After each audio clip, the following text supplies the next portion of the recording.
So that was a moment I will never forget. Seeing Luna for the first time, that was just unlike anything I've experienced. Like the emotional release there, the relief was just beautiful.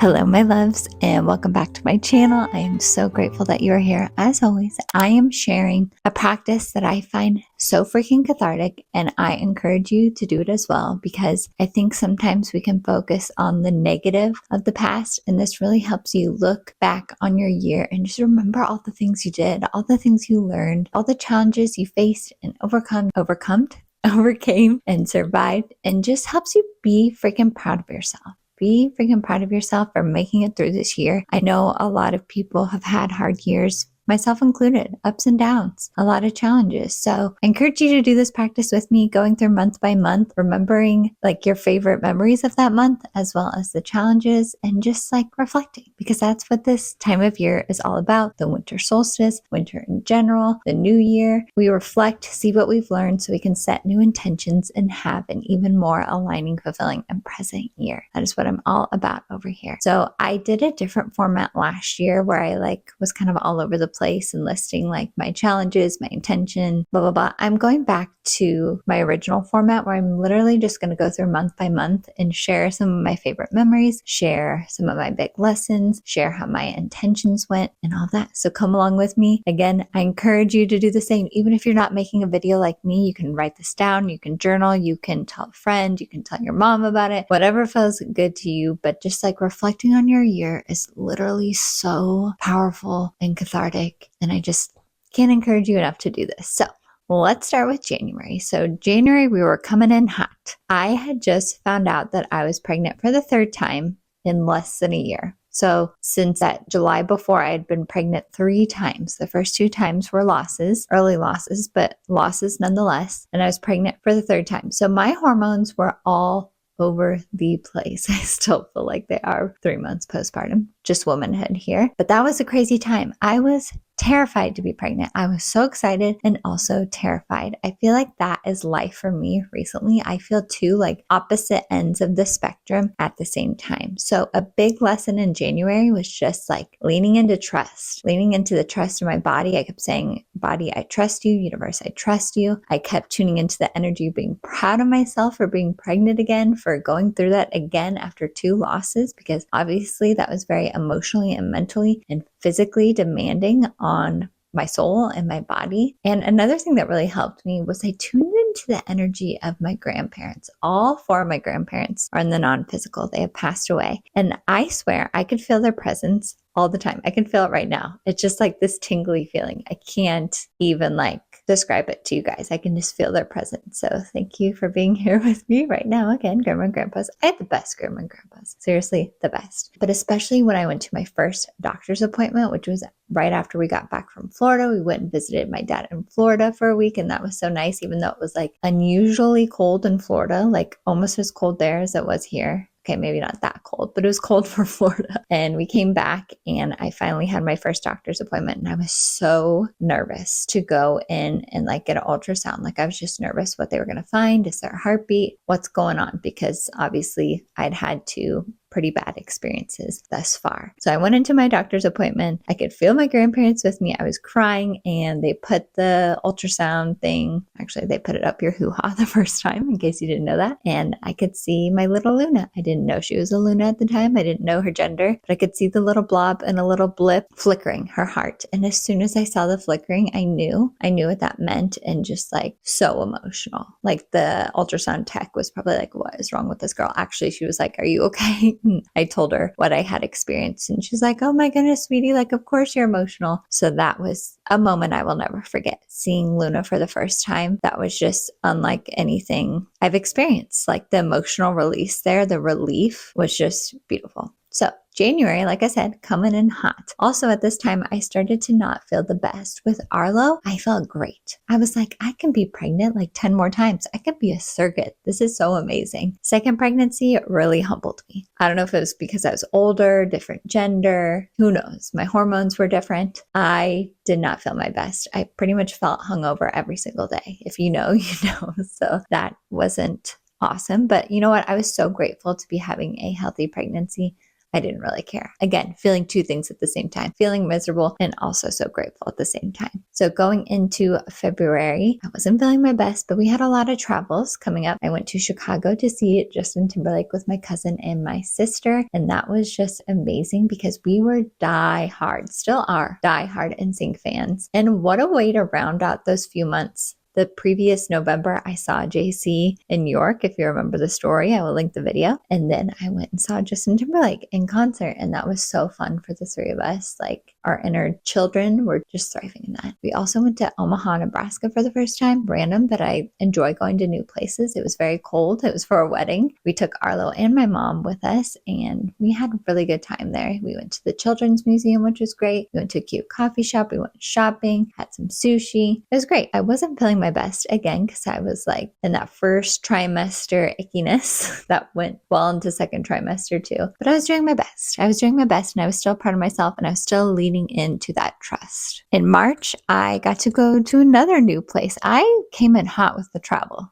in 2025, which I love. Travel is high on my alignment list. And I never want to have a year where I'm not traveling unless I like physically cannot travel for some reason. I hope I'm always traveling. But in March, I went to Vermont for my stepsister's bachelorette party. I had never been to Vermont before and we went to Stowe and it was like prime winter there, even though it was March, it was still very wintry and super cute. Very Gilmore Girls, East Coast vibe. Again, I was pregnant, so I couldn't like be the typical bachelorette party goer, but I still had so much fun hanging out with my mom and my sister, my stepsister, my friends. I want to go back there during the fall because that is like the ultimate fall spot. And then the rest of March, I was just trying to survive. Pregnancy, first to second trimester. I was also babysitting Arlo's cousin at the time. So 3 days a week, I was watching Arlo. I was watching Arlo all the time because I stay at home with him. And then 3 days a week, I watched his cousin. So that was two 2-year-olds and I was pregnant. And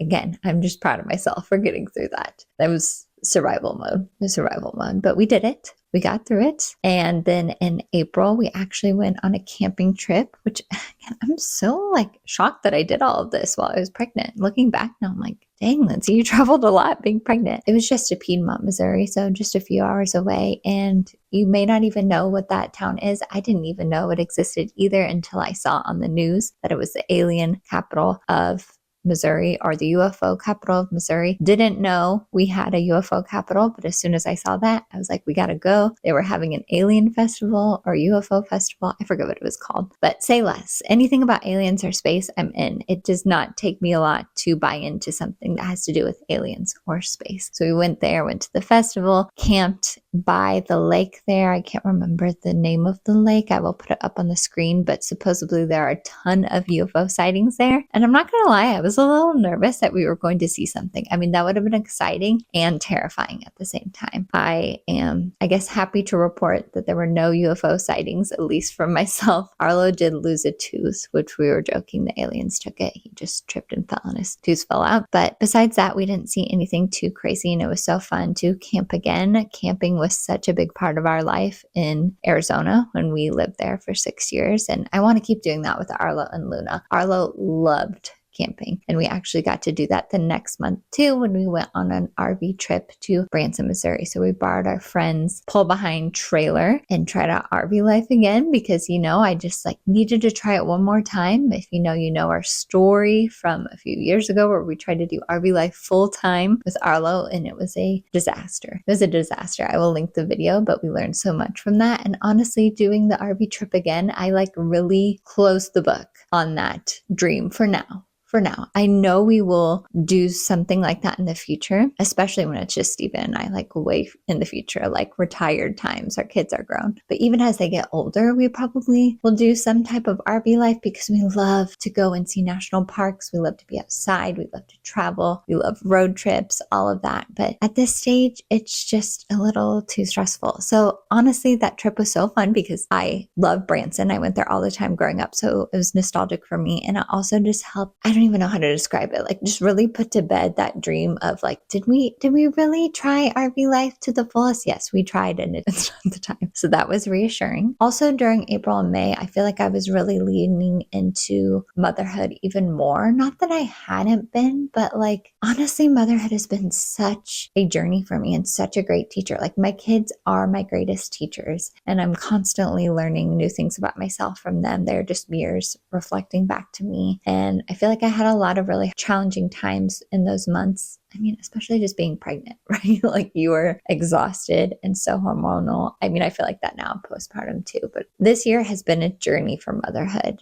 Like, I'm in the thick of it. I tell Steven that all the time. We are in the thick of parenthood, and I'm really just like leaning into those challenges. I remember that like I'm here in nurse school and the challenges are here to teach me, but April and May really stand out to me that I was like really trying to lean into embracing motherhood. Oh, I was going to therapy at the time. That was really helping, which I need to get back into that. But one thing at a time here, Lindsay, one thing at a time. That was really useful for my mental health journey, especially when it came to motherhood. And then in June, I actually stopped babysitting Arlo's cousin. I watched her for a full year, but I was just like, I'm too pregnant and I want to soak up this summer with Arlo. So we really juiced the summer, as we said, and we went to the aquarium. We went to Grant's farm with my family. They came down and visited. We went to Steven's family cabin. What else did we do? Went to the botanical gardens here in St. Louis. There's so many cool things to do in St. Louis for kids and for families. I'm so grateful to live into this town. That's another thing, like overall, I feel like I've been enjoying it since we've been back. There's definitely been challenges, but I'm really enjoying living in St. Louis. Really, really, really enjoying living here. And I'm so grateful for that. So we were juicing our summer in June. Like, it's just so cool that we experience the seasons, like such extremes here, which is kind of annoying at times, but also really cool. I could talk about seasons forever. Anyways, then in July, we went to Michigan. We went to South Haven, Michigan. And then on our way there, we went to Indiana Dunes National Park on the way to knock off another national park. And that was super fun. I had never been to Michigan, even though I grew up in Illinois. Like, Michigan is literally right there. I had never been, and it is so cute and quaint. The little towns along the coast there. I can't wait to go back and explore even further. But we went with Steven's parents and my brother and sister-in-law. So it was just a really fun family vacation for us. I have a vlog about all these travels that you can go and watch if you want to. And then the rest of July, we just did more juicing of our summer. We went to a ton of pools, like just like public pools in the area. Also, Arlo turned 3 and I had an NSYNC themed birthday party for him. He is obsessed, still not as much now, but at the time was super obsessed with Bye Bye Bye and It's Gonna Be Me,